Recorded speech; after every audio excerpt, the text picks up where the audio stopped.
Last episode के and में हमने देखा था हमारी चू किंगचैंग गू सेंतोम के सिर के ऊपर अपना हाथ रखता है, जिससे यंग सांजी बहुत ही ज्यादा गुस्सा हो जाता है और फिर उसके ऊपर भड़कते हुए कहता है, इस यंग मास्टर को सबसे ज्यादा नफरत है जब लोग मेरा सिर छूता है, मेरे सिर को मत छुओ। और इतना कहते ही शांत हो जाता है। तभी सिस्टर चू किंगचैंग गू सेंतोम से कहता है, क्या तुम यंग सांजी हो? यहाँ पर हम सभी लोगों की प्रोटेक्शन की जिम्मा अब तुम्हारे हाथों में है, प्लीज हमें सुरक्षित रखना। और दूसरी तरफ गू सेंतोम सिस्टर चूचू के खूबसूरत चेहरे को देखकर बहुत ही ज्यादा शॉक्ड हो जाता है। क्या इतनी खूबसूरत? और फिर जूफेन से कहता है, पापा क्या यह कोई लेजेंडरी फेरी है? देखो ये परी तो कितना ज्यादा खूबसूरत है। दूसरी तरफ जूफेन भी यह सुनने के बाद शॉक्ड हो जाता है। उसके बाद वो अपने मन के अंदर सोचता है, किंगचैंग की खूबसूरती सच में बहुत ही ज्यादा है, यहाँ तक कि एक छोटा सा बच्चा भी उसके ऊपर फिदा हो गया है। जिसके बाद जूफेन गू सेंतोम से कहता है, यंग सांजी ये असल में मेरी बीबी है, अब से ही तुम्हारी माँ है। जो सुनने के बाद यंग सांजी कहता है, क्या मम्मी? और फिर बहुत ही ज्यादा खुश होते हुए कहता है, अच्छा ये तो बहुत ही बढ़िया है, मुझे ये बेहद ज्यादा पसंद है। दूसरी तरफ चू किंगचैंग यंग सांजी से कहता है, यंग सांजी क्या तुम्हें यकीन है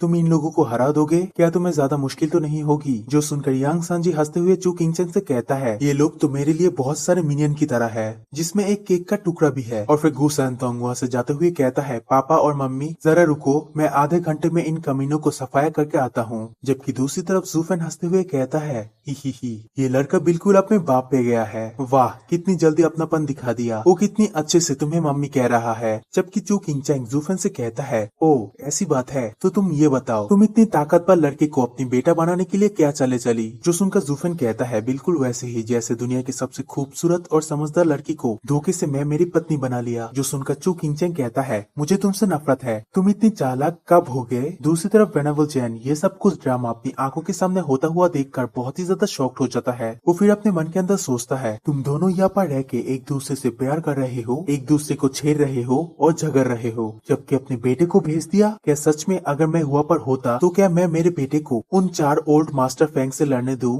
जो कि पहले से ही इथियल स्टेज के 9th लेवल पर पहुंच चुके हैं? जबकि दूसरी तरफ यंग सांजी उड़ते हुए सीधा उन 4 हेवनली साइकिल एल्डर्स के पास जाता है, जिसे देखने के बाद वहाँ के एक एल्डर यंग सांजी से कहता है, बच्चे क्या तुम सच में डीमनिक पद के लोगों के पक्ष में खड़े होना चाहते हो? मैं तुम्हें पहले ही बता दूं, ऐसा मत सोचना, तुम बच्चे हो, इसीलिए हम चारों ओल्ड मास्टर तुम्हारे ऊपर दया करेंगे। जो सुनकर यंग सांजी उन लोगों से कहता है, बकवास बंद करो, मैं तुम्हें मारने आया हूँ, अगर तुम लोग कुछ नहीं करोगे तो फिर मैं इसे शुरुआत करूंगा। जो सुनने के बाद वो ओल्ड मास्टर उससे कहता है, इतनी छोटी सी उम्र में ही तुम्हारे अंदर डीमनिक बीज गहराई तक जड़े जमा चुका है, अगर ऐसा है तब हम चारों ओल्ड मास्टर तुम्हारे अंदर के डीमन को भगा सकते हैं और सही मार्ग की रक्षा कर सकते हैं और तुम्हें इस नश्वर दुनिया को पीछे छोड़ने में मदद कर सकते हैं। इसी के साथ वो लोग अपनी फॉर्मेशन के अंदर से एक हेवनली ड्रैगन सोल को बाहर निकलता है और उस हेवनली ड्रैगन सोल की मदद से यंग सांजी के ऊपर हमला कर देता है। जबकि ये देखने के बाद यंग सांजी उन लोगों से कहता है, तुम पाखंडी कही के, अगर तुम मेरे ऊपर हमला करना ही चाहते हो तो फिर बस उसे कर दो, ये सब बकवास बातें करने की क्या ही जरूरत थी।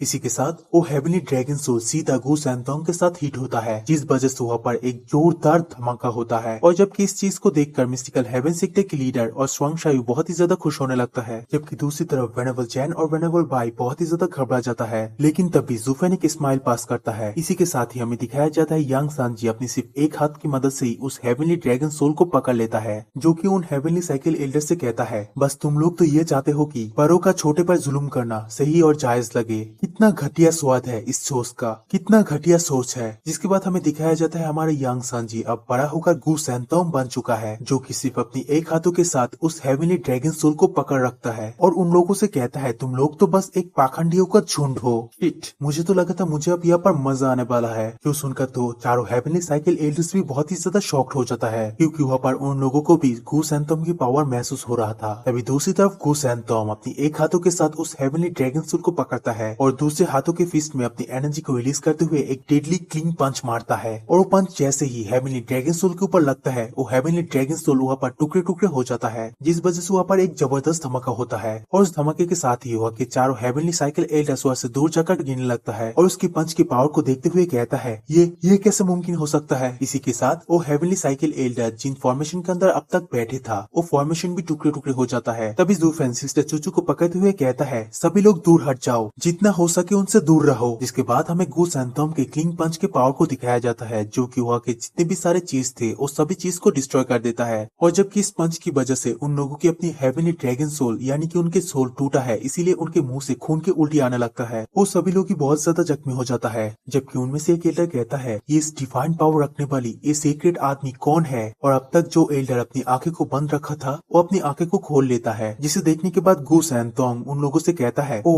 तो तुम चारों अंधे नहीं हो। और फिर अपनी बहुत ज्यादा क्लिंग की एनर्जी को रिलीज करते हुए कहता है मैंने तो थोड़ी दया इसीलिए दिखाई थी क्योंकि मैं सोचा तुम सभी लोग विकलांग हो। मैंने बिल्कुल सही सोचा था, तुम लोग तो बस एक झूठे लोगों का झुंड हो जो मेरे सहानुभूति को ठगने की कोशिश कर रहे हो। दूसरी तरफ हमें गू सैंतोम से बहुत दूर जूफेन और उनके साथी को दिखाया जाता है। यहाँ पर वेनेबल जैन उस एक पंच की पावर को देखने के बाद कहता है ये क्या जूफेन, तुम्हारा लड़का असल में क्या चीज है। तभी जूफेन उन सभी लोगों से कहता है अब तुम सभी लोगों को पता चल गया होगा मैंने पहले उसे युद्ध के अंदर शामिल होने की अनुमति क्यों नहीं दिया था, क्योंकि इस बच्चे का स्वभाव बहुत ही ज्यादा खराब है। एक बार अगर वो भड़क जाए तो फिर उसे कोई भी नहीं रोक सकता है। इस बार हमारा असली मकसद ज्वांटियन सेक्टर को एक सबक सिखाना और उनके सारी प्रतिष्ठा को नष्ट करना है। तभी वह के एल्डर कहता है क्या तुम सचमुच उनकी पूरी सेक्टर को बर्बाद करना चाहते हो। जो सुनकर जूफेन कहता है नहीं तो हम लोग स्वांगलोंग सुप्रीम से कैसे निपटेंगे, इसीलिए तो मैं जब बहुत ज्यादा जरूरत नहीं होता तो मैं वास्तव में इस बच्चे को परेशानी पैदा करने के लिए बाहर नहीं निकलना चाहता था। अगर हम लोग यहाँ पर नहीं रुकते तो हजारों सालों से चलता आया ये सेक्टर पल भर में डिस्ट्रॉय हो सकता है।